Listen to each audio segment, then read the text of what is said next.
MSNBC Morning Joe contributor Elise Jordan interviewed voters in Georgia about the violence on January 6, 2021, and the right-wing voter panel appeared to parrot recent conspiracy theories which seek to blame left-wing activists for the violence that day.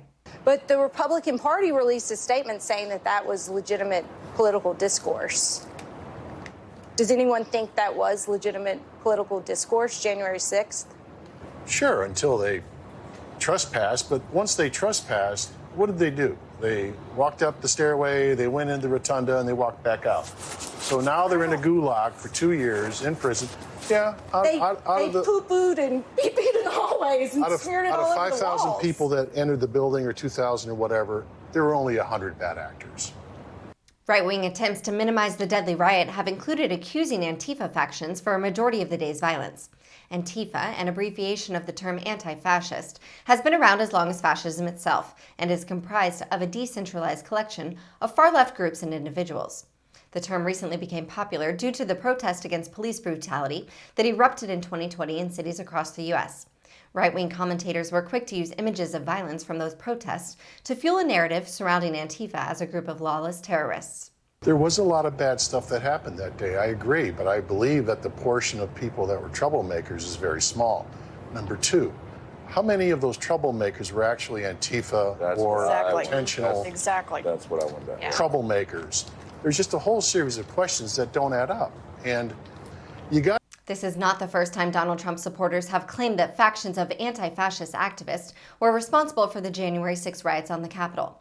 According to reporting in NPR, nearly as soon as the tear gas settled on the U.S. Capitol grounds on January 6th, Fox News hosts like Laura Ingraham, Sean Hannity, and Tucker Carlson were all echoing similar sentiments on Fox that night.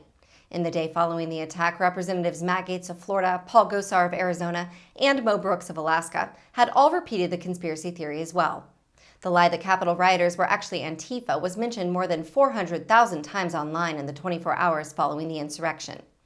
There is a possibility the Capitol rioters on January 6th intentionally dressed to look like Antifa members.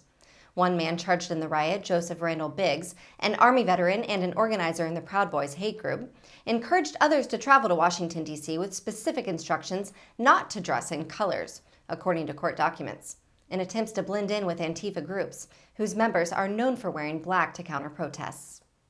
And I looked at every photograph in the AJC. There were about 20 pictures in that newspaper that day. And all of the ones that were smashing and bashing and crashing, 25, 28 years old, skinny jeans with the beards. And I said to myself, that's not the normal Republican. I mean, look at us here. I mean, maybe he was paid to do that. None of it makes any sense. There was no evidence for these claims then, and there still isn't any now. Shortly after the riot, the FBI directly refuted the conspiracy theory, saying there is no indication that Antifa was involved. To date, no one who has since been charged in the attack appears to have any connection to the anti-fascist movement either. MSNBC's Jordan also appeared to stump panelists when she asked about the former president's response to the chaotic violence. Well, and let's take a step. So, if this was happening, and it was Antifa, then why didn't President Trump whip into action and stop it? He didn't tweet. He didn't call off the dogs. Why was that?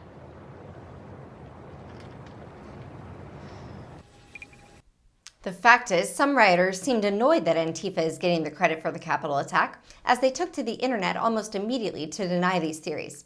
Ryan Taylor Nichols, a Marine Corps veteran charged in the attack, Brandon Straka, another man charged in the riot, and Jonathan Gennaro Mellis, charged with assault for allegedly trying to stab police officers with a large stick, all refuted claims Antifa was responsible for their actions that day in various social media posts. We will bring you more as this and other stories develop. Thank you for tuning in to Raw Story TV. Please be sure to check out the headlines at rawstory.com. Stay informed and tap below to take action by liking, subscribing, and joining all those who like their news raw.